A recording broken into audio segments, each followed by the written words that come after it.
Hello Jawahar दोस्तों, नमस्कार। कैसे हैं आप लोग और कैसा तैयारी चल रहा है? स्वागत है आप लोग का एक बार फिर से हमारे झारखंड क्लासेस में पीके में। आइए आज का क्लास हम लोग स्टार्ट करते हुए। बहुत छोटा क्लास होगा लेकिन बहुत इंपॉर्टेंट क्लास है। देखिए, हम लोग झारखंड का ज्योग्राफी स्टार्ट किए हुए हैं। जेपीसी का 10 मार्क्स का सिलेबस है। 1947 से राज्य में आर्थिक विकास का इतिहास जो टॉपिक है उसी में से तो हम लोग झारखंड के जलवायु तक पहुंचे हुए थे। झारखंड के जलवायु में 2 क्लास हो चुका है। आइए आज तीसरा क्लास हम लोग देखते हैं जो बहुत ही इंपॉर्टेंट है, और आज तीसरा क्लास में इसको समाप्त हो जाएगा। बहुत ही इंपॉर्टेंट क्लास है। देखिए, झारखंड के जलवायु का वर्गीकरण 2 क्लास देख चुके हैं, तो ये भी देखिएगा। इससे तो क्वेश्चन बनता ही बनता है। आप लोग कोई भी एग्जाम उठा के देख लीजिएगा, आप लोग पढ़िएगा तो पता चल जाएगा कि क्या क्वेश्चन बनता है। तो बहुत ही इंपॉर्टेंट क्लास है। तो आइए देख लेते हैं झारखंड के जलवायु का वर्गीकरण। बहुत इंपॉर्टेंट है, छोटा वीडियो है जिसमें सब समाप्त हो जाएगा। तो आइए देखते हैं हम लोग। देखिए, विश्व स्तर पर विभिन्न जलवायु वैज्ञानिकों में कोपेन तथा थॉर्नथवेट का जलवायु वर्गीकरण सर्वाधिक प्रचलित है। आप लोग जब भी क्वेश्चन सॉल्व करते होंगे झारखंड का, तो ज्योग्राफी में क्वेश्चन आता होगा, ये 2 नाम आता होगा, आप लोग देखे होंगे। कोपेन तथा थॉर्नथवेट का नाम आता होगा। जलवायु वर्गीकरण वैज्ञानिक थे, मौसम वैज्ञानिक थे, विश्व स्तरीय वैज्ञानिक है। तो जिसमें से झारखंड को भी विभाजित किए हुए, यहाँ के जलवायु प्रदेश को विभाजित किए हुए झारखंड के जलवायु प्रदेश में से। यदि ये झारखंड है, देखिए मैप में है,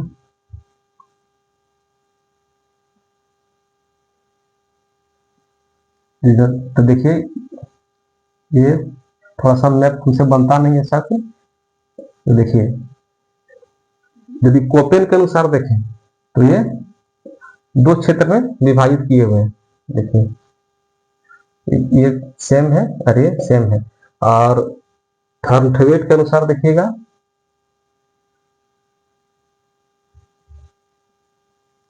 तो ये पूरे झारखंड को सेम में विभाजित किए हुए हैं, ये अलग अलग। तो यही हम लोग को देखना है, बहुत इंपॉर्टेंट है। और उसके बाद हम लोग देख लेंगे जो झारखंड के जो ज्यादा इंपॉर्टेंट है, ये भी इंपॉर्टेंट है, और एक अयोध्या प्रसाद के अनुसार भी है जो, वो भी इंपॉर्टेंट है। इसके बाद वो भी देख लेंगे। तो देखिए, विश्व स्तर पर विभिन्न जलवायु वैज्ञानिकों में कोपेन तथा थॉर्नथवेट का जलवायु वर्गीकरण सर्वाधिक प्रचलित है। झारखंड में पढ़ा जाता है।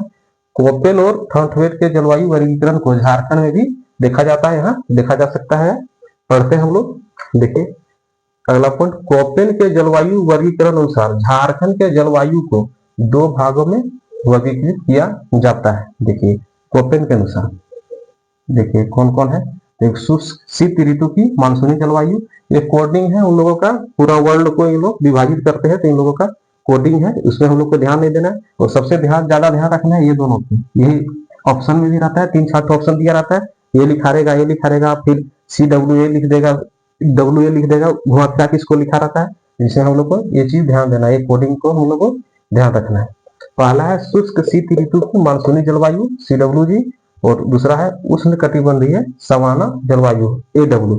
इनके अनुसार तो ये कोपेन के अनुसार 2 क्षेत्र में। अगला देखिए, थॉर्नथवेट के जलवायु वर्गीकरण के अनुसार झारखंड में शुष्क उप आर्द्र C1 तथा नम उप आर्द्र, शुष्क उप आर्द्र और नम उप आर्द्र C2 प्रकार की जलवायु पाई जाती है। और इनके बारे में पूछता है तो इनका कोडिंग है CAW, याद रखिएगा। थॉर्नथवेट पूरा CAW में ही झारखंड को विभाजित किए थे, और ये कोपेन जो थे CWG और AW इधर, CWG यहाँ पे 2 भाग में विभाजित किए हुए थे। तो बहुत ही इंपॉर्टेंट है, कोड याद रखिएगा। थॉर्नथवेट का CAW और कोपेन का CWG और AW। इसमें वर्गीकरण में यही दोनों ज्यादा इंपॉर्टेंट है। एक तो है अयोध्या प्रसाद, उनके बारे में हम लोग देख लेंगे। तो जलवायु का वर्गीकरण हम लोग का हो जाएगा समाप्त। तो आइए अब देख लेते हैं अयोध्या प्रसाद के अनुसार। तो आइए अब देख लेते हैं अयोध्या प्रसाद के अनुसार जलवायु का वर्गीकरण झारखंड में। देखिए ये भी बहुत ही इंपॉर्टेंट है। वैसे तो इससे क्वेश्चन बनता है सीधा सीधा कि अयोध्या प्रसाद ने झारखंड के जलवायु को कितने क्षेत्रों में विभाजित किया है। तो सीधा सीधा इसका आंसर हो जाएगा कितना, 7। बहुत बार पूछा हुआ है, 7 हो जाएगा। लेकिन यदि इनसे रिलेटेड नाम पूछ दिया, ये सब जो यहाँ 7 प्रकार पूछ दिया, ऑप्शन में देखिए 3 ठो अलग दे दिया, 1 ठो दे दिया सही वाला, इसमें हो जाएगा गड़बड़। इसलिए इसको बहुत जरूरी है, इसको ध्यान में रखिएगा। स्क्रीनशॉट लेना चाहते हैं लेके रख लीजिए, सबसे अच्छा होगा वही। और आइए इसमें देख लेते हैं हम लोग। देखिए, अयोध्या प्रसाद ने तापमान, वर्षा और आर्द्रता के आधार पर झारखंड की जलवायु को 7 क्षेत्रों में विभाजित किया है। यहाँ के जलवायु को अयोध्या प्रसाद, देखिए हम लोग पढ़े थे क्या क्या, कोपेन के अनुसार और थॉर्नथवेट के अनुसार। तो वो लोग वर्ल्ड लेवल के वैज्ञानिक थे, बहुत बड़े वैज्ञानिक थे। तो अपना अलग अलग स्टेट का तो उनके पास टाइम नहीं कि उतना डीप में जाके करेंगे, इसलिए वर्ल्ड लेवल में विभाजित किया था। उसमें से भारत भी होगा, तो उसी में से झारखंड आता था। कोडिंग क्या था, 2 कोपेन के अनुसार 2 और थॉर्नथवेट के अनुसार पूरा झारखंड को एक CWA में था। तो उसी तरह अयोध्या प्रसाद यहाँ के थे, इसलिए इनको टाइम था इनके पास, तो ये डीप में जाके अध्ययन करके पूरा और डिवाइड किए। इसलिए देखिए पहला इसमें देखते हैं महाद्वीपीय प्रकार। देखिए इसमें कौन क्षेत्र आता है, उत्तरी एवं उत्तर पश्चिमी क्षेत्र राज्य का।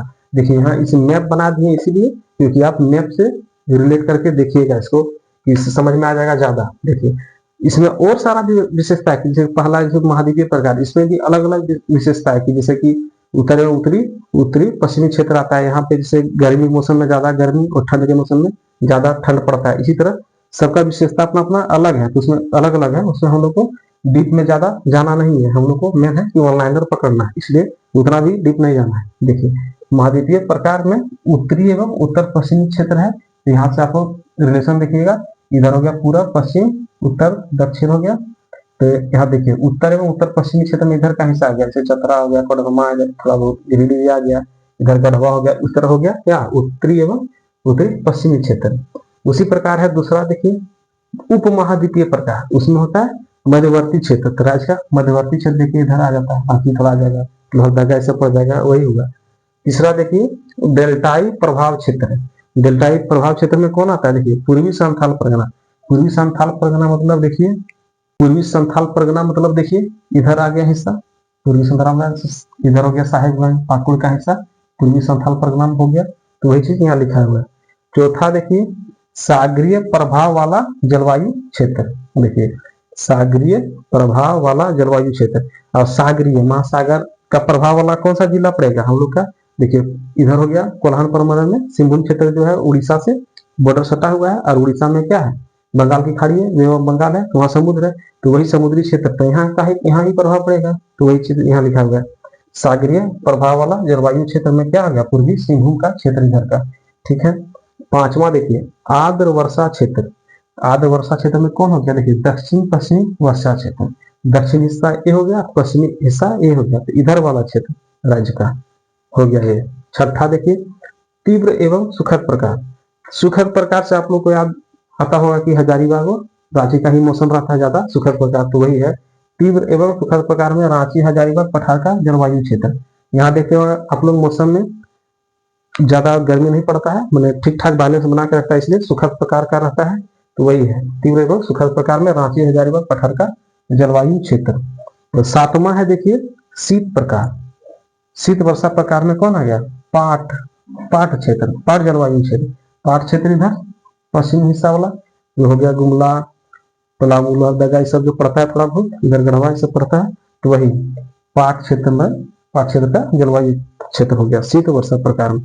तो ये हो गया अयोध्या प्रसाद के अनुसार झारखंड के जलवायु का वर्गीकरण 7 प्रकार का। उम्मीद करते हैं कि आप लोग को अच्छा लगा होगा, कुछ जानकारी अच्छा मिला होगा। छोटा वीडियो में ही लगभग सब जानकारी आप लोग को मिल गया होगा। तो वीडियो को लाइक और शेयर कीजिएगा और चैनल से जुड़े रहिएगा। झारखंड क्लासेस बाय पीके को सब्सक्राइब करके इसी तरह झारखंड का जितना भी इम्पोर्टेंट टॉपिक है सब छोटा छोटा वीडियो में आप लोग को लाके यहाँ देंगे। चलिए मिलते हैं नेक्स्ट वीडियो में।